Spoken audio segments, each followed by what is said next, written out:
പിതാവിനും പുത്രനും പരിശുദ്ധ റൂഹായിക്കും സ്തുതി ആദ്യം മുതൽ എന്നേക്കും ആമീൻ. കർത്താവിൽ പ്രിയപ്പെട്ടവരെ, ഇന്നലെ വീഡിയോയിൽ നമ്മൾ 3-ാം അധ്യായം 2-ാം ഭാഗം എടുത്തു. ഇനി നമുക്ക് 18 മുതലുള്ള 3-ാം അധ്യായത്തിൽ 18 മുതലുള്ള വാക്യങ്ങളാണ്, 24 വരെയുള്ള വാക്യങ്ങൾ പഠിക്കാനുണ്ട്. ഇന്നലെ ഒരു അബദ്ധം കൊണ്ട് എനിക്ക് ഇവിടെ രണ്ട് വീഡിയോയിൽ ഫേസ്ബുക്കിൽ പോസ്റ്റ് ചെയ്യുമ്പോഴേ 40 മിനിറ്റൊക്കെ കഴിയുമ്പോഴത്തേക്ക് 35-37 മിനിറ്റ് കഴിയുമ്പോഴത്തേക്ക് സൗണ്ട് പോകുന്നു, ഓഡിയോ കിട്ടുന്നില്ല, വീഡിയോ മാത്രമേ കാണുന്നുള്ളൂ. എന്താണെന്ന് അറിഞ്ഞുകൂടെ? എനിക്ക് ഏതാണ്ട് പ്രശ്നം വന്നു. ഇനിയും എൻ്റെ കൈ കൊണ്ട് വല്ലതും പോയാണ്. ഞാനിപ്പം ഒരാൾ പറഞ്ഞപ്പോഴാണ് ഞാനത് ശ്രദ്ധിക്കുന്നത്. വീഡിയോ അത് മാത്രമേ ഉള്ളൂ, ഓഡിയോ അത് കഴിയുമ്പോഴില്ല. നല്ല ഈ 3-ാം അധ്യായം എന്ന് പറയുമ്പോൾ എല്ലാവരും നല്ലപോലെ പഠിക്കേണ്ടുന്ന, കേൾക്കേണ്ടുന്ന, ചിന്തിക്കേണ്ടുന്ന ഒരു അധ്യായമാണ്. ഞാനത് അത് കഴിവിൻ്റെ പരമാവധി അത് നോക്കി ഉദാഹരണങ്ങൾ സഹിതം എല്ലാം പറയുകയും ചെയ്തിരുന്നത്. അതാണ്. അപ്പോൾ യൂട്യൂബിലെല്ലാം ഭംഗിയായിട്ടുണ്ട് കേട്ടോ, കുഴപ്പമൊന്നുമില്ല. ദൈവം അതിനെ സഹായിച്ചു. ഞാൻ കൈകാര്യം ചെയ്തിട്ടുള്ള ചെറിയ കുഴപ്പങ്ങളായിരിക്കും. കാരണം കറക്റ്റ് സമയമാകുമ്പോൾ ഓഡിയോ അങ്ങ് പോകുന്നു. അപ്പോൾ നമുക്ക് തുടങ്ങാം. കർത്താവിൽ പ്രിയമുള്ളവരെ, ഇന്നലെ പറഞ്ഞു നിർത്തിയിരുന്നു, പാപത്തിൻ്റെ ഫലമായിട്ട് അവർ വിചാരണയൊക്കെ കഴിഞ്ഞു. അടുത്ത അവർക്ക് കൊടുത്ത ശിക്ഷയാണ് വാഗ്ദാനം. ഇതെല്ലാമാണ് കഴിഞ്ഞത്. വാഗ്ദാനം എന്ന് പറയുമ്പോൾ രക്ഷാകര പദ്ധതിയുടെ ആരംഭമായിരുന്നു, അതവിടെ കൊടുക്കുകയായിരുന്നു. വാഗ്ദാന പ്രഖ്യാപനം, രക്ഷകനെ പറ്റിയുള്ള പ്രഖ്യാപനം. എന്നും പാവഭാരവും പേറി മനുഷ്യൻ നടക്കണ്ട എന്നുള്ള ആശ്വാസം കൂടെ കർത്താവ് അതുവഴി പ്രഖ്യാപനം ചെയ്യുകയാണ്. പ്രോട്ടോഎവൻഗേലിയോൻ യേശുവിനെയും അമ്മയായ മറിയത്തെയും അവിടെ സൂചിപ്പിക്കുന്നു. ഇന്നലെ പറഞ്ഞു തീർന്നു, അതുകൊണ്ട് ഇനി അതിനെയും കൂടുതൽ വിശദീകരിക്കേണ്ടല്ലോ. അപ്പം ഇന്നലെ കണ്ടത് കർത്താവ് ആദത്തെ ഹവ്വായെയാണ് വിചാരണ ചെയ്തത്. വേറെ ഒന്നിനെയും വിചാരണയില്ല. സർപ്പത്തെയും വിചാരണ ചെയ്തില്ല, അവൻ കുറ്റം വിധിച്ചു. കാരണം എന്താ? ആദവുമായി മനുഷ്യനാണ് കർത്താവിനോട് ബന്ധപ്പെട്ടിരിക്കുന്നത്. ബാക്കിയുള്ളതെല്ലാം മനുഷ്യനോട് ബന്ധപ്പെട്ടതാണ്, മനുഷ്യന് വേണ്ടിയാണ് അതെല്ലാം ഉണ്ടാക്കിയത്. അതുകൊണ്ട് അവരെ വിചാരണ ചെയ്യേണ്ടുന്ന കാര്യം വന്നില്ല. മരത്തെയോ പാമ്പിനെയോ വിചാരണ ചെയ്യേണ്ടതായിട്ട് വന്നില്ല. അത് മനുഷ്യനുമായിട്ട് ഉള്ള ബന്ധമാണ് അവർക്ക്. ദൈവത്തിന് നേരിട്ടുള്ള ബന്ധം മനുഷ്യനുമായിട്ടാണ്. കാരണം എല്ലാ അവകാശങ്ങളും എല്ലാ അധികാരവും മനുഷ്യനെ ഏൽപ്പിച്ചതാണ്. പിന്നെ അതിനകത്ത് ദൈവം കൈ കടത്തുന്നില്ല, അവരെ ചോദിക്കുന്നില്ല. പക്ഷേ മനുഷ്യൻ്റെ തിന്മ മൂലം മനുഷ്യൻ മുഴുവനും പ്രപഞ്ചവും ശിക്ഷിക്കപ്പെടുകയാണ്. അതുമൂലമാണ് കർത്താവ് ഇവിടെ പറയുന്നുണ്ട്, നീ മൂലം 17-ാം വാക്യത്തിൽ മണ്ണ് ശപിക്കപ്പെട്ടതായിരിക്കും. ആയുഷ്കാലം മുഴുവൻ കഠിനാധ്വാനം കൊണ്ട് നീ അതിൽ നിന്ന് കാലയാപനം ചെയ്യും. നീ മുഴുവൻ മുഖാന്തരമാണ്. നമ്മൾ പറഞ്ഞ ഭൂമി ഇന്ന് അനുഭവിക്കുന്നത് മനുഷ്യൻ്റെ തിന്മ മുഖാന്തരമാണ്. അല്ലാതെ അതിന് ദൈവത്തെ കുറ്റം വിധിച്ചിട്ട് കാര്യമില്ല. ഓരോരുത്തരുണ്ടങ്ങനെ, നിരീശ്വരവാദികളും ഓരോരുത്തരും മറ്റേ ക്രിസ്തു വിരോധികളും ഒക്കെ അങ്ങനെ ദൈവത്തെ പഴിചാരുകയും ദൈവത്തെ വിധിക്കുകയും വിചാരണ ചെയ്യുകയാണ് ചെയ്യുന്നത്. കാരണം അവരെ കാര്യം എന്തെന്നറിയുന്നില്ല. നീ അതിൽ നിന്ന് കാലയാപനം ചെയ്യും. അത് മുള്ളും മുൾച്ചെടികളും നിനക്കായി മുളപ്പിക്കും, വയലിലെ സസ്യങ്ങൾ നീ ഭക്ഷിക്കും. അപ്പം കർത്താവ് ഇന്നലെ പറഞ്ഞു, അവർ അധ്വാനിക്കുന്നതിന് വേണ്ടിയാണ് അവിടെ ഏതൻ തോട്ടത്തിലാക്കിയത്. 2:15 പറയുന്നുണ്ട്. അവിടെ കൃഷി ചെയ്ത് അതിനെ പരിപാലിച്ചെല്ലാം കൊണ്ടുപോകണം. പക്ഷേ അധ്വാനം അവർക്ക് വേദനയായിട്ട് മാറുകയില്ലായിരുന്നു, സഹിക്കാൻ വയ്യാത്ത ഒന്നായിട്ട് മാറുകയില്ലായിരുന്നു. ദൈവ പ്രാഭാവത്തിൽ അത് ആനന്ദപ്രദമായിരുന്നു. പക്ഷേ ഇനി അതല്ല. പാപം ചെയ്തുകൊണ്ട് പ്രപഞ്ചവും സർവസൃഷ്ട വസ്തുക്കളും ദൈവം അവരിൽ നിന്ന് അകന്നതുകൊണ്ട് അവയെല്ലാം തന്നെ അവനിൽ നിന്ന്, മനുഷ്യരിൽ നിന്ന് അകന്നു, സ്ത്രീയിൽ നിന്നും പുരുഷനിൽ നിന്നും അകന്നു. അതാണ് ഇവിടെ ഇനിയിപ്പോൾ സംഭവിക്കാൻ പോകുന്നത്. അതാണിപ്പോൾ നമ്മൾ സംഭവിച്ചുകൊണ്ടിരിക്കുന്നത്. അപ്പം അത് മുള്ളും മുൾച്ചെടികളും നിനക്കായിട്ട് മുളപ്പിക്കുക. അപ്പം മുള്ളും മുൾച്ചെടികളൊന്നും ഇല്ലെന്നാണോ? അല്ല. കർത്താവ് സകലതിനെയാണ് സൃഷ്ടിച്ചത്, ഭൂമുഖത്ത് കാണുന്ന സകലതിനെ. മുള്ളുമുണ്ട്, മുൾച്ചെടികളുമുണ്ട്. പക്ഷേ അതൊന്നും മനുഷ്യൻ്റെ കൃഷിക്ക്, അവൻ്റെ അധ്വാനത്തിന്, അല്ലെങ്കിൽ അവന് അത് ഉപദ്രവമായിരുന്നില്ല. പക്ഷേ ഇപ്പോൾ അത് ഉപദ്രവമായിട്ടും കൂടെ വരും. അവനത് സഹിക്കാൻ വയ്യാത്തതായിട്ട് വരും. അതാണ് കർത്താവ് ഇവിടെ പറയുന്നത്. നിനക്ക് അങ്ങനെയുള്ളത് നിനക്ക് മുളപ്പിക്കും. മണ്ണിൽ നിന്ന് എടുക്കപ്പെട്ട നീ മണ്ണിനോട് ചേരുന്നത് വരെ നെറ്റിയിലെ വിയർപ്പ് കൊണ്ട് ഭക്ഷണം സമ്പാദിക്കും. നീ പൊടിയാണ്, പൊടിയിലേക്ക് തന്നെ മടങ്ങും. എന്താ മണ്ണിലേക്ക് എടുക്കപ്പെടുന്നത് വരെ നെറ്റിയിലെ വിയർപ്പ് കൊണ്ട് എന്തോ അധ്വാനിക്കാതാണോ? അധ്വാനിക്കണമെന്ന് പറഞ്ഞാൽ കർത്താവോടാക്കിയത് കൃഷി ചെയ്യണം, പരിപാലിക്കണം, എല്ലാം ചെയ്യണം, എല്ലാം നോക്കണം. സർവസൃഷ്ട വസ്തുക്കളെയും ജീവജാലങ്ങളെയും എല്ലാം നോക്കണം. അതൊക്കെ അധ്വാനം തന്നെയാണ്. പക്ഷേ ആ അധ്വാനമല്ല ഇവിടെ. കഠിനമായ അധ്വാനം, ഭൂമിയോടെ മല്ലിട്ട് ജീവിക്കണം. അത് ദൈവത്തെ നിരസിച്ചതുകൊണ്ട് അവന് ആ പ്രകൃതി, ഭൂമി അവനെയും നിരസിച്ചു. ഓക്കെ, ഞാൻ ഇന്നലെ പറഞ്ഞ ഹൗണ്ട് ഓഫ് ഹെവനിലെ ഫ്രാൻസിസ് തോംസൻ്റെ നല്ല ഒരു ഭാവാത്മകമായ ഒരു കവിത, ഖണ്ഡകാവ്യ വിശ്വോത്തരമായ കവിതയാണ്. അതിൽ ഇത് പറയുന്നുണ്ട്, ദൈവത്തെ നിരാകരിച്ചുകൊണ്ട് മനുഷ്യൻ ദൈവത്തെ അന്വേഷിക്കാതെ ഓടുന്ന മനുഷ്യൻ. നല്ല ഭാവാത്മകമായ ഒരു ഗീതമാണ്, ഇംഗ്ലീഷിലെ വിശ്വോത്തരമാണ്. അത് വായിക്കുമ്പോൾ സാധാരണ രീതിയിൽ വായിക്കാൻ പറ്റുന്നില്ല നമുക്ക്. കാരണം ഹൃദയം നുറുങ്ങിപ്പോവും, അതുകൊണ്ട് വേദനിക്കും ഹൃദയം. അപ്പോഴത് ഓരോ വരിയും വായിക്കുമ്പോൾ അത്രയ്ക്ക് ജീവിതഗന്ധിയായിട്ടുള്ള ഒരു കവിതയാണ്. മനുഷ്യന് ദൈവമായിട്ടുള്ള ബന്ധം, ദൈവം മനുഷ്യനെ എങ്ങനെയെല്ലാം പരിപാലിക്കുന്നു, കാണുന്നു എന്നുള്ളത് ആണ്. അപ്പം അത് ഞാൻ പറഞ്ഞു. അപ്പം അവനെ ദൈവം എന്നിട്ട് എന്ത് ചെയ്ത്, ആദം ഭാര്യയെ ഹവ്വ എന്ന് വിളിച്ചു. കാരണം അവൾ ജീവനുള്ളവരുടെ എല്ലാം മാതാവാണ്.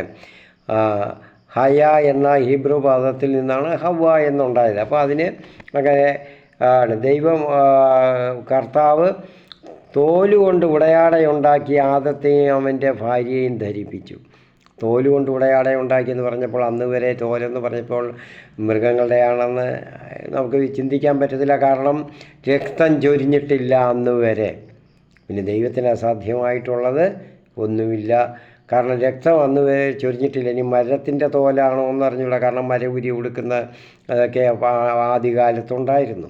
നമ്മുടെ ആർഷഭാരത സംസ്കാരത്തിലെ മരവുരിയൊക്കെ ആദ്യകാലത്ത് എല്ലാ മുനിമാരും മഹർഷിമാരും അവരുടെ കൂടെ വസിക്കുന്നവരുമൊക്കെ അങ്ങനെ ഉടുത്തിരുന്നു. അതൊക്കെ നമ്മൾ വായിച്ചിട്ടുണ്ട്, പഠിച്ചിട്ടുണ്ട്, നമുക്കറിയാം. അപ്പോൾ ഇനി ഏത് തോലാണെന്ന് നമ്മൾ ആലോചിച്ച് തല പുകയ്ക്കേണ്ടെന്ന ആവശ്യമില്ല. കാരണം അത് ദൈവത്തിൻ്റെ കാര്യം. ദൈവം ഗ്രന്ഥകാരൻ എഴുതിയിരിക്കുന്നത് നമ്മളതുപോലെ നമ്മൾ ധരിക്കുക. കാരണം ദൈവത്തിന് കഴിയാത്തതായിട്ടൊന്നുമില്ല. എന്നാലും കർത്താവ് അവൻ്റെ നഗ്നത മറയ്ക്കുന്നതിന് വേണ്ടി അവന് ആ ബോധം ഇനിയും തെറ്റാണ്, തിന്മയാണെന്ന് അവന് ആ ബോധം അവനെ അലട്ടാതിരിക്കാൻ വേണ്ടി അവന് ഉടയാടയുണ്ടാക്കി അവന് കൊടുത്തു. തോലുകൊണ്ട് അവനെ രണ്ടുപേരെയും ധരിപ്പിച്ചു. അനന്തരം അവിടുന്ന് പറഞ്ഞു, മനുഷ്യൻ ഇതാ നന്മയും തിന്മയും അറിഞ്ഞ് നമ്മിൽ ഒരുവനെ പോലെ ആയിരിക്കുന്നു. നന്മയും തിന്മയും അറിഞ്ഞിട്ട് നമ്മിൽ ഒരുവനെ പോലെ ആയിരിക്കും, നമ്മളെപ്പോലെ ആയിരിക്കുന്നു. മനുഷ്യൻ നന്മയും തിന്മയും അറിഞ്ഞു, അതിൻ്റെ ഫലം കഴിച്ചു. അപ്പോൾ അവന് തെറ്റെന്താണ്, പാപം എന്താണ്, പാപമല്ലാത്തത് എന്താണെന്ന് അവൻ മനസ്സിലാക്കിയ അറിവ് അവന് കിട്ടിക്കഴിഞ്ഞു. ഇനിയും അവന് അമർത്യനാകാൻ, അവൻ കൈനീട്ടി ജീവൻ്റെ വൃക്ഷത്തിൽ നിന്നുകൂടി പറിച്ചു തിന്ന് അമർത്യനാകാൻ ഇടയാകരുത്. എന്താ കർത്താവിനെ അസൂയയായിരുന്നു. ഇനിയും ജീവൻ്റെ വൃക്ഷത്തിൽ നിന്നുള്ള ഫലം പറിച്ച് അവൻ ചിരകാലം ദൈവത്തോടുകൂടി എപ്പോഴും ദൈവത്തെ പോലെ തന്നെ ആദ്യം അന്തമില്ലാത്ത ഒരു ജീവിതം അവനും നയിക്കട്ടെ എന്ന് കർത്താവിന് ചിന്തിച്ചുകൂടെ?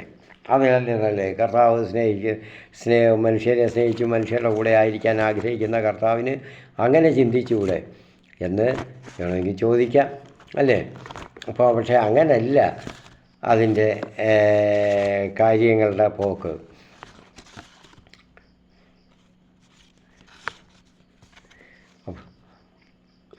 കൈനീട്ടി ജീവൻ്റെ വൃക്ഷത്തിൽ നിന്നുകൂടി പറിച്ചു തിന്ന് അവൻ അമർത്യനാകാൻ ഇടയാകരുത്. കർത്താവ് അവരെ ഏദൻ തോട്ടത്തിൽ നിന്ന് പുറത്താക്കി മണ്ണിൽ നിന്നെടുത്ത മനുഷ്യനെ മണ്ണിനോട് മല്ലിടാൻ വിട്ടു. അപ്പോൾ ജീവൻ്റെ വൃക്ഷത്തിൽ നിന്ന് പറിച്ചു തിന്ന് അവനും പിന്നെ മരണമില്ല. അത് അവന് അമർത്യത ഉണ്ടാകും. അവൻ്റെ മർത്യത അവന് മാറി അവൻ അമർത്യനാകും. ദൈവത്തെ പോലെ തന്നെ ചിരഞ്ജീവിയായിരിക്കും, ഒരിക്കലും മരണമില്ലാത്തവൻ. ഒന്ന് ആലോചിച്ച് നോക്കിക്കേ, ഇങ്ങനെ അവന് ചിരഞ്ജീവിയായിട്ട് അവന് മരണമില്ലാതെ ജീവിച്ചു. മനുഷ്യൻ ഏത് അവസ്ഥയിലേപ്പം നിൽക്കുന്നത്? പാപം ചെയ്തു ദൈവത്തിൽ നിന്നകന്നു. ദൈവത്തിൽ നിന്ന് അകന്ന മനുഷ്യനാണ് അവന്. അത് മരണം കൊണ്ടില്ലെങ്കിലോ ഈ പാപഭാരവും പേറി വേണം അവൻ ജീവിക്കാൻ. ദൈവം എന്നെ ശിക്ഷിച്ചു, ഞാൻ ദൈവത്തിനെതിരായിട്ട് പാപം ചെയ്തു, തൻ്റെ സർവസ്വമായിട്ട് എന്നെ ഞങ്ങളെ സ്നേഹിച്ച ദൈവത്തെ ഞാൻ ധിക്കരിച്ചു, മറന്നുപോയി, മര്യാദകളാണ് കാണിച്ച ദൈവത്തോടെ. അതുകൊണ്ട് ആ ചിന്തയിൽ പാപഭാരം പേറി ഉഴലുന്ന നീറുന്ന മനസ്സുമായിട്ട് അവൻ ചോദിക്കുക, സഹസ്രാബ്ദങ്ങളായിട്ട് യുഗങ്ങളായിട്ട് ജീവിക്കേണ്ടി വരിക എന്ന്. അവൻ എവിടെ പോയി ഒളിക്കും? അപ്പോൾ അതുകൊണ്ട് കർത്താവ് അവന് മരണം കൊടുത്തു. അവനെ പുറത്താക്കിയപ്പോഴതാണ് ജീവൻ്റെ വൃക്ഷത്തിൽ നിന്ന് അവൻ ഭക്ഷിക്കാതിരിക്കാനുള്ള സംവിധാനം ചെയ്തപ്പോൾ അവനെ പുറത്താക്കിയപ്പോൾ അവന് മരണം അവനുണ്ട്, മരണവുമായി. അപ്പോൾ നമുക്കിവിടെ പ്രഭാഷകൻ്റെ പുസ്തകത്തിൽ 41-ാമത്തെ അധ്യായം 2-ാമത്തെ വാക്യം നമുക്ക് ഒന്ന് എടുക്കാം.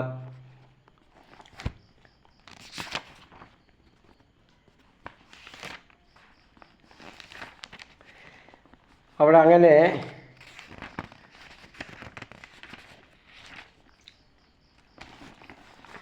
മരണം മനുഷ്യനെപ്പോഴും അനുഗ്രഹമായിട്ടാണ് ദൈവം കൊടുത്തത്, ശാപമല്ല. അത് മരണമില്ലെങ്കിൽ ഞാൻ പറഞ്ഞ പോലെ ഇങ്ങനെ പാവഭാരവും പേറി അവൻ ഭ്രാന്തനായി, അവൻ അലഞ്ഞു നടക്കും, അവൻ നിരാശനായി,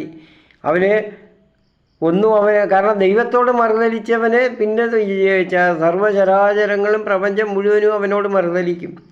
അപ്പോഴവന് ആനന്ദമുണ്ടോ, സന്തോഷമുണ്ടോ, എന്നെങ്കിലും അവന് തൃപ്തി ഉണ്ടാകുമോ?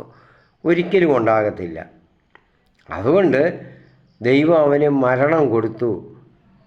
മനുഷ്യർക്ക് മരണം കൊടുത്തത് അവന് ഒരു അനുഗ്രഹമാണ്. അപ്പോഴും അതും ദൈവത്തിൻ്റെ കരുണയായിട്ടാണ് കാണേണ്ടുന്നത്.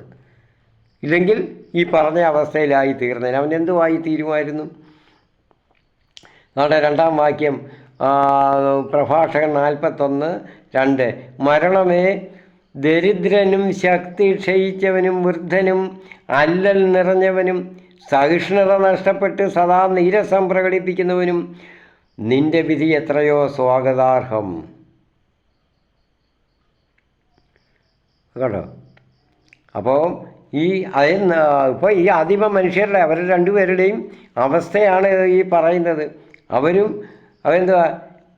ദരിദ്രനെ, ശക്തി ക്ഷയിച്ചവനും വൃദ്ധനും, എത്ര സഹസ്രാബ്ദങ്ങളായിട്ട് യുഗങ്ങളായിട്ട് ജീവിക്കേണ്ടുന്നവൻ, ഇങ്ങനെ അല്ലൽ നിറഞ്ഞവനാണ്, ദുഃഖം പേറി ഇങ്ങനെ ശാപപാപം പേറി ഭാരം പേറി ഇങ്ങനെ നടക്കേണ്ടുന്നവൻ നിറഞ്ഞവനും സഹിഷ്ണുത നഷ്ടപ്പെട്ട് സദാ നീരസം പ്രകടിപ്പിക്കുന്നവനും നിൻ്റെ വിധി ഈ മരണവിധി എത്രയോ സ്വാഗതാർഹം. മരണത്തിനെ കാണുന്നത് നോക്കിക്കേ, എന്ത് അനുഗ്രഹമാണ് അപ്പോൾ ദൈവം അത് കൊടുത്തത്. അങ്ങനെ വേണം അതിനെ ചിന്തിക്കാൻ. അല്ലാതെ വിചാരിക്കും ദൈവം സാധാരണ എന്തുകൊണ്ടും മനുഷ്യനെ അവിടുന്ന് പുറത്താക്കി. അവൻ തിന്ന് അവൻ ജാകാതെ കിടക്കത്തില്ലായിരുന്നോ? ദൈവത്തിന് എപ്പോഴും അവൻ്റെ കൂടെ ഇരിക്കാൻ പറ്റുമോ? ഇരിക്കാൻ കഴിയത്തില്ലായിരുന്നോ? അതിനല്ലേ ദൈവം സൃഷ്ടിച്ചതെന്ന് പറഞ്ഞത്. അപ്പോൾ അതല്ലേ എങ്ങനെ പാപം ദൈവത്തിൻ്റെ മഹാപരിശുദ്ധരായ അത്യുന്നത പരിശുദ്ധി നിറഞ്ഞ പരിശുദ്ധിയുടെ ഉറവിടമായ ദൈവത്തിന് അങ്ങനെ പാപം പേറാൻ പറ്റും? പാപം ആദ്യം അടുത്ത് ചെല്ലാൻ പറ്റും പരിശുദ്ധി നഷ്ടപ്പെട്ടവന്? അപ്പോൾ അതും പറ്റത്തില്ല. അപ്പോൾ അവൻ ഉഴലുന്ന അലഞ്ഞ് നടന്ന് വേണം ജീവിക്കാൻ. അത് ദൈവം ഒഴിവാക്കി കൊടുത്തു, അവന് മരണം കൊടുത്തു. അപ്പോൾ നമ്മൾ പറയാം ഇപ്പം സകല വിശുദ്ധരും. അപ്പോൾ ഇത് പഴയ നിയമത്തിൽ അങ്ങനെ യാവിഷ്ടിച്ച് ഉറവിടത്തിൽ അപ്പോൾ ഗ്രന്ഥകാരൻ അങ്ങനെ എഴുതിയെന്നൊന്നും അങ്ങനെ എഴുതിയതാണ് രചിച്ചതാണെന്നൊന്നും വിചാരിക്കേണ്ട. അങ്ങനെ എഴുതിയതാണ്. അപ്പം ചുമ്മാ അങ്ങനെ എഴുതിയതാണെന്ന് വിചാരിക്കുക. അത് ഉള്ളത് തന്നെയാണ്. കാരണം ഇന്ന് ആധുനിക ഇപ്പോൾ ഫ്രാൻസിസ് അസീസി അവിടെ ജീവിതകാലം നോക്കുമ്പോൾ അതുപോലുള്ള വിശുദ്ധർ പലരും ഉണ്ട്. അങ്ങനെ ജീവിച്ചിരുന്നവർ, പ്രകൃതിയോടും ദൈവത്തോടും പ്രകൃതിയോട് അലിഞ്ഞ് അങ്ങനെ ജീവിച്ചവർ, ദൈവസ്നേഹത്തിൽ നിറഞ്ഞ് കവിഞ്ഞ് ജീവിച്ച് അവർക്ക് പ്രകൃതി സർവ്വചരാചരങ്ങളിലും ഹിംസ്ര ജന്തുക്കളും എല്ലാം അവർ പറയുന്ന പോലെ കേൾക്കുമായിരുന്നു. അവയ്ക്കെല്ലാം അവരെ ഇഷ്ടമായിരുന്നു. ഫ്രാൻസിസ് അസീസിയുടെ ഹിംസ്ര മൃഗം അദ്ദേഹത്തിൻ്റെ അടുത്ത് വന്നിരുന്ന അദ്ദേഹത്തിൻ്റെ വചനം കേൾക്കുമായിരുന്നു. അദ്ദേഹം വയലിൻ പോലെ ഇത് കമ്പ് എടുത്ത് അതുപോലെ ഇട്ട് ഇങ്ങനെ ഉരസി ചെയ്യുമ്പോൾ അത് വയലിൻ്റെ ശബ്ദം പുറപ്പെടുവിക്കുമായിരുന്നു ആ കമ്പുകൾ. അപ്പോൾ അതെല്ലാം അതിനെ അനുസരിച്ച് അങ്ങനെ, കാരണം ദൈവത്തിൻ്റെ പ്രാഭാവത്തിൽ കഴിയുന്നവരാണ്. അപ്പം പാപം മൂലം അവയെല്ലാം നഷ്ടപ്പെട്ടവർ അല്ലായിരുന്നു. കാരണം അവരതിനെയെല്ലാം അതിജീവിച്ച് ദൈവത്തിൻ്റെ ആ പ്രാഭാവത്തിൽ കഴിയുന്നവരായതുകൊണ്ട്. അപ്പോൾ ദൈവപ്രാഭാവം ഉള്ളവർക്ക് പ്രകൃതിയും സർവ്വചരാചരങ്ങളും പ്രപഞ്ചവും എല്ലാം അവർക്ക് കീഴ്പ്പെട്ടിരിക്കും. അവരോട് അനുകൂലമായിട്ട് സന്തോഷമായിട്ട് ആനന്ദകരമായിട്ട് അവരോട് സമയം ചെലവഴിക്കും. അതിവിടെ ഇവർക്ക് നഷ്ടപ്പെട്ടു. അതാണ് ഇവിടെ പറയുന്നത്. അവർക്ക് മരണം, അവർക്കെന്നല്ല ഇവിടെ പറയുന്നത് മനുഷ്യൻ്റെയാണ്. ഇപ്പം പ്രഭാഷകൻ 41 അധ്യായത്തിൽ നമ്മളിപ്പം വായിച്ച് കേട്ടത്. ഇത് നമ്മളെപ്പോലുള്ള നമുക്ക് എല്ലാവർക്കും വേണ്ടിയുള്ളതാണ്.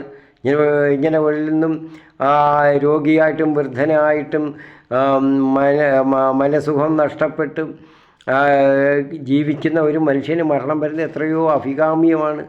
എല്ലാവരും പദം പറഞ്ഞ് കരഞ്ഞും കൊണ്ട് കിടക്കുന്ന നമുക്ക് എല്ലാവർക്കും അറിയാം, അല്ലേ? എല്ലാവരും പറയുന്നുണ്ട്, അങ്ങ് എടുത്തിരുന്നെങ്കിലെന്ന്. വാസ്തവമാണ്, അത് തന്നെയാണ് ഇവിടെ പറയുന്നത്. അപ്പോൾ ദൈവം അത് ഒരു അനുഗ്രഹമായിട്ടാണ് അവിടെ മർത്യന് കൊടുത്തത്. അത് വേണം നമ്മൾ അവിടെ കാണേണ്ടുന്നത്. അപ്പോൾ പാപിയായ മനുഷ്യന് ദൈവത്തോട് അടുക്കാം. പക്ഷേ അടുത്ത് ചെന്നുമ്പോൾ ദൈവത്തിൻ്റെ കൂടെ ആദ്യത്തെ പോലെ വസിക്കാൻ സാധ്യമല്ല. പാപത്തെ വെറുക്കുന്നു, പാപിയെ ദൈവം സ്നേഹിക്കുന്നു. കാര്യം ശരിയാണ്. പിന്നെ എന്ത് ചെയ്യണം? ആ പാപം അവൻ പോക്കി തീർക്കണം. അത് പാപമോചനം, പാപത്തിൽ നിന്നുള്ള മുക്തി സമ്പാദിക്കണം. അതിനാണ് ഇവിടെ രക്ഷാകര പദ്ധതി കർത്താവ് ആവിഷ്കരിച്ചത്.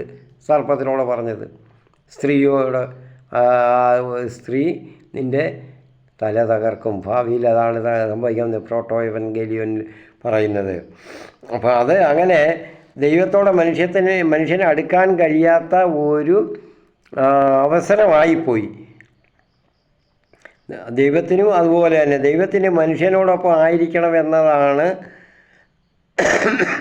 ദൈവത്തിൻ്റെ ആഗ്രഹമാണ്. അതിനുവേണ്ടിയാണ് ദൈവം സൃഷ്ടിച്ചത്. അത് പുതിയ നിയമത്തിൽ നമ്മൾ നോക്കുമ്പോൾ നമുക്ക് വിശുദ്ധ കുർബാനയെ കാണുന്നത് അങ്ങനെയാണ്. പാപമുക്തി ലഭിച്ച മനുഷ്യർക്കാണ് ജീവവൃക്ഷത്തിൽ നിന്ന് അത് ഫലം ഭക്ഷിക്കാൻ പറ്റുന്നത്. അവിടെ വിശുദ്ധ കുർബാന ജീവവൃക്ഷം, അതിൻ്റെ ഫലം അത് ഭക്ഷിക്കാൻ പറ്റുന്നത് പാപിയായ മനുഷ്യന് സാധിക്കത്തില്ല. ആദാമിനെ പോലെ ഹവ്വായെ പോലെ പാപമുക്തി നേടുന്നതിന് നമുക്കതിന് വഴി ദൈവം തന്നു. ആ സ്ത്രീയുടെ സന്തതി വഴി, യേശു വഴി നമുക്ക് അതിൽ തന്നു. അങ്ങനെ പാപമുക്തി ലഭിച്ചവർക്ക് ജീവൻ്റെ വൃക്ഷത്തിൽ നിന്ന് ജീവൻ്റെ ഫലം നമ്മൾ ദിവസവും ഭക്ഷിച്ചുകൊണ്ടിരിക്കുകയാണ് വിശുദ്ധ കുർബാനയിലൂടെ. അത് മനസ്സിലാക്കണം. വിശുദ്ധ കുർബാന ആ പദ്ധതിയിൽ പെട്ടതാണ്.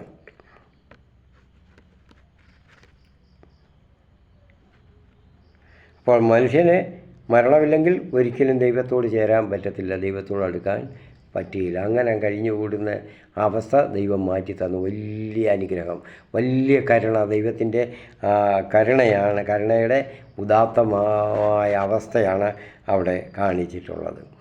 അപ്പോൾ ഇവിടെ നമ്മൾ പറയുന്നത്, ദൈവം പറയുന്ന ഈ ഞാൻ പറഞ്ഞ ഹൗണ്ട് ഓഫ് ഹെവനിൽ പറയുന്നു,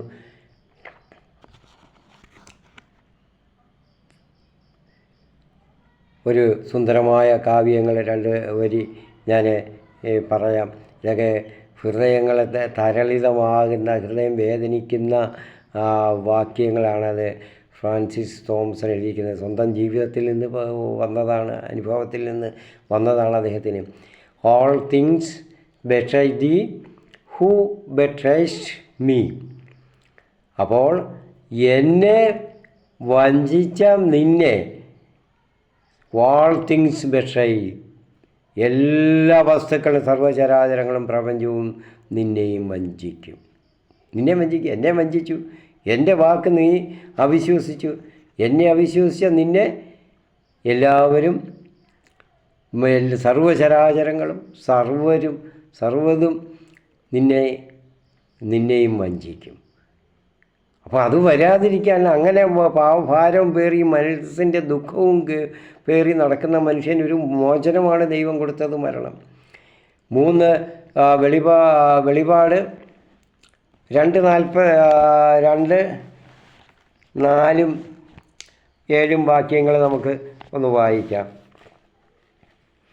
22-ാം വാക്യത്തിൽ പറയുന്നു, അനന്തരം അവിടുന്ന് പറയും, മനുഷ്യൻ ഇതാ നന്മയും തിന്മയും അറിഞ്ഞു, ഇനി അവൻ കൈനീട്ടി ജീവൻ്റെ വൃക്ഷത്തിൽ നിന്നുകൂടി ഭക്ഷിക്കരുത്. ജീവൻ്റെ 2-ാം അധ്യായം. എങ്കിലും നിനക്കെതിരെ എനിക്കൊന്ന് പറയാനുണ്ട്. നിനക്ക് ആദ്യമുണ്ടായിരുന്ന സ്നേഹം നീ കൈവെടിഞ്ഞു. ആദം ചെയ്ത മനുഷ്യൻ ചെയ്തതാണ്, മനുഷ്യനും മനുഷ്യത്തെയും ആദവും ഹവ്വായും ചെയ്തതാണ്. നമ്മുടെ വലിയപ്പച്ചനും വലിയമ്മച്ചിയും ചെയ്തതാണ്. ആദ്യം ഉണ്ടായിരുന്ന ദൈവത്തോടെ ദൈവം സൃഷ്ടിച്ച് അവിടെ ആക്കിയപ്പോഴുണ്ടായിരുന്ന ആ സ്നേഹം നീ കൈവെടിഞ്ഞു. അതിനാൽ നീ ഏതവസ്ഥയിൽ നിന്നാണ് അധപതിച്ചതെന്ന് ചിന്തിക്കണം. അനുതപിച്ച് ആദ്യത്തെ പ്രവൃത്തികൾ ചെയ്യുക. ആദ്യത്തെ പോലെ ആയിത്തീരുക, അനുതപിച്ച്. അതിനുള്ള വഴി ദൈവം ഉണ്ടാക്കിയത്, കർത്താവ് നമുക്ക് പുതിയ നിയമത്തിൽ നമുക്കുണ്ടാക്കി തന്നെ. അപ്പോൾ ഉൽപ്പത്തിയിൽ കാണുന്ന സർവ്വകാര്യങ്ങളുടെ ഉത്തരം ഇവിടെ വെളിപാടിൽ, ഞാൻ ആദ്യം വീഡിയോയിൽ ഇത് തുടങ്ങിയപ്പോൾ പറഞ്ഞിരുന്നു. അപ്പോൾ സർവ്വതും ഇവിടെ വെളിപാടിൽ പൂർത്തിയാകുന്നുണ്ട്, അത് കാണിക്കുന്നുണ്ട്, അത് അത് നിലവിൽ വരുന്നതായിട്ട്, മനുഷ്യൻ അനുഭവിക്കുന്നതായിട്ട് കാണിക്കുന്നു. ഇത് 2-ാം അധ്യായത്തിൽ. അപ്പോൾ നീ ആദ്യത്തെ അവസ്ഥയെപ്പറ്റി ചിന്തിക്കും, നീ എങ്ങനെയാണ് വീണതെന്ന്. എന്നിട്ട് 7-ൽ പറയുന്നു, വിജയം വരിക്കുന്നവന് ദൈവത്തിൻ്റെ പരദീസായിലുള്ള ജീവവൃക്ഷത്തിൽ നിന്ന് ഞാൻ ഭക്ഷിക്കാൻ കൊടുക്കും. വിജയം വരിക്കുന്നത് അനുതപിക്കണം. നീ അധപതിച്ചത് ഏതവസ്ഥയിൽ നിന്നാണെന്ന് അറിഞ്ഞ് അനുതപിച്ച് ആദ്യത്തെ അവസ്ഥയിലേക്ക് തിരിച്ചു വരണം. അതിനാണ് വിശുദ്ധ കുമ്പസാരം.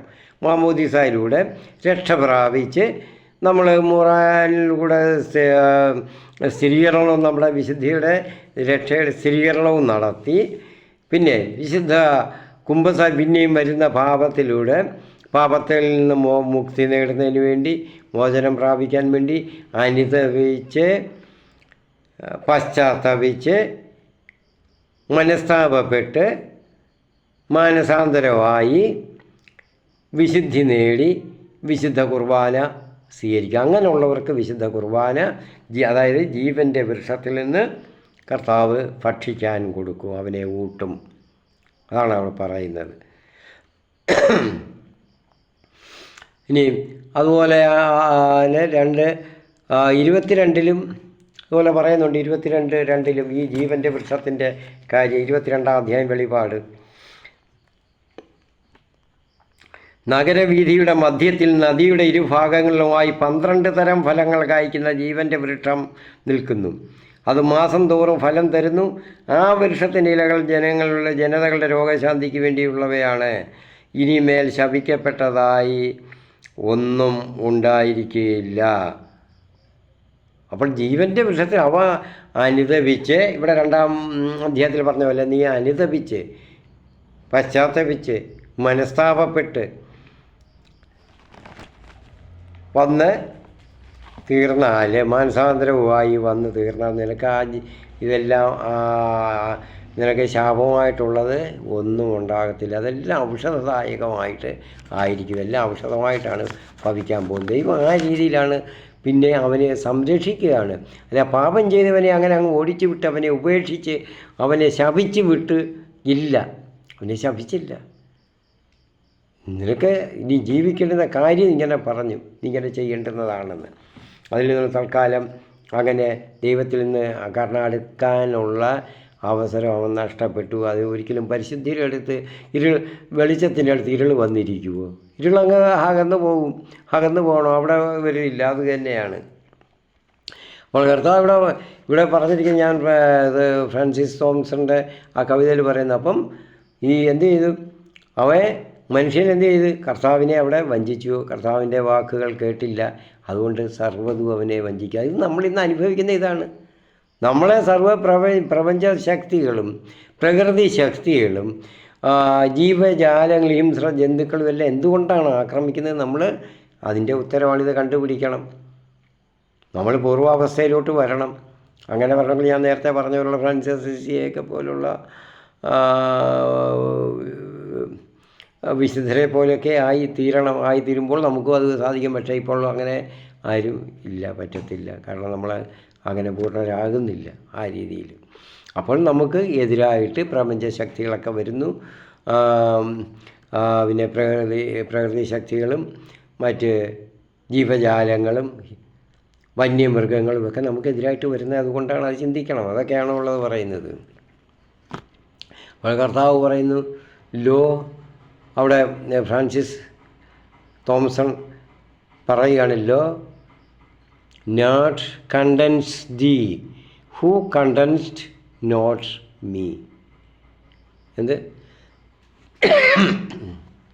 അർത്ഥവത്തായ കാര്യം ഞാൻ 2-3 വരികൾ ഓർമ്മിച്ച് എടുത്തതാണ് പറയാനിവിടെ. അത് നല്ല ഒരു ഖണ്ഡകാവ്യം, വിശ്വോത്തരമായ കാവ്യമാണ്. അത് പറ്റുന്നവർ വാങ്ങിച്ച് വായിക്കണം. എൻ്റെ ഒരു പുസ്തകം ഉണ്ടാകും. പക്ഷേ ഞാൻ വേറൊരാൾക്ക് ഞാൻ കൊടുത്തുപോയി. പണ്ട് കൊടുത്താലേ എനിക്ക് തിരിച്ച് കിട്ടിയിട്ടില്ല. ഒരു അച്ഛനാണെന്ന് തോന്നുന്നു, ഒരു ബഹുമാനപ്പെട്ട വൈദികനാണ് കൊടുത്ത പ്രസംഗത്തിനൊക്കെ കൊള്ളാമെന്ന് പറഞ്ഞ് അദ്ദേഹം കണ്ടപ്പോൾ എടുത്തതാണ്. പക്ഷേ എനിക്ക് തിരിച്ച് കിട്ടിയിട്ടില്ല. അപ്പോൾ നല്ല ഒന്നാന്തരം അതൊക്കെ മനസ്സ് ഇളകിപ്പോകും. നമ്മുടെ മനസ്സൊക്കെ മുറിയും കഷണം പോലെ മുറിയുന്ന പോലെയാണ് അത് വായിക്കുമ്പോൾ തോന്നുന്നത്. നോട്ട് കണ്ടൻസ് ദീ, നിന്നെ ആരും ഉൾക്കൊള്ളത്തില്ല, സന്തോഷിപ്പിക്കത്തില്ല. എന്താണ്? ഹൂ കണ്ടൻസ്ഡ് നോട്ട് മീ, എന്നെ നീ ഉൾക്കൊണ്ടില്ലല്ലോ. അതുകൊണ്ട് പ്രകൃതികളും ഇതൊന്നും ഒരു സർവ്വജീവജാലങ്ങളും നിന്നെയും ഉൾക്കൊള്ളത്തില്ല, നിന്നെയും സന്തോഷിപ്പിക്കത്തില്ല. നീ എൻ്റെ ആനന്ദമായിരുന്നു, അതിനുവേണ്ടിയാണ് ഞാൻ നിന്നെ സൃഷ്ടിച്ചത്. പക്ഷേ നീ എനിക്ക് വേദനയാണ് തന്നിട്ട് പോയത്. നീ മറ്റു വിധത്തിൽ നീ സന്തോഷിക്കാനും ആനന്ദിക്കാനും നോക്കി. എൻ്റെ വാക്ക് കേൾക്കാതെ മറ്റ് വഞ്ചകരുടെ വാക്ക് കേട്ടു. അതുകൊണ്ട് അങ്ങനെ നിന്നെ സന്തോഷിപ്പിക്കാൻ ഇനി യാതൊന്നും ഉണ്ടാകത്തില്ല. കാരണം സർവത്തിൻ്റെ സർവ്വതുമായ എന്നെ നീ ഉപേക്ഷിച്ചു, എനിക്ക് സന്തോഷം തന്നില്ല. അതുകൊണ്ട് എന്ത് ചെയ്യുന്നു? നോട്ട് ഷെൽട്ടേഴ്സ് ദീ, നിന്നെ ഉൾക്കൊള്ളത്തില്ല, നിനക്ക് സംരക്ഷണം നൽകത്തില്ല, നിനക്ക് അഭയം നൽകുകയില്ല. Who will not shelter me, എനിക്ക് അഭയം തരാത്ത, നിൻ്റെ ഹൃദയത്തിൽ നിൻ്റെ ജീവിതത്തിൽ എനിക്ക് അഭയം തരാത്ത നിനക്ക് ഈ പ്രപഞ്ചവും സർവ്വവും ഒന്നും നിനക്ക് അഭയം തരികയില്ല. ഇത് നല്ല ഒരു കവിതയാണ്, ആലോചിച്ച് നോക്ക്. ദൈവത്തിനിവിടെ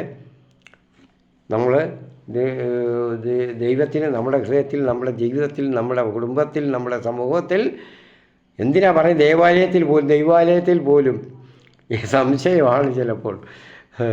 അത് നമുക്ക് ദൈവത്തിന് സന്തോഷത്തോടെ മനുഷ്യൻ്റെ കൂടെ വസിക്കാൻ അവിടെ കഴിയുന്നുണ്ടോ ഇല്ലയോ എന്നുള്ളത്. നമ്മുടെ കൂടെ കഴിയുന്നില്ല, ദൈവാലയത്തിൽ തന്നെ കഴിയുന്നുണ്ട്.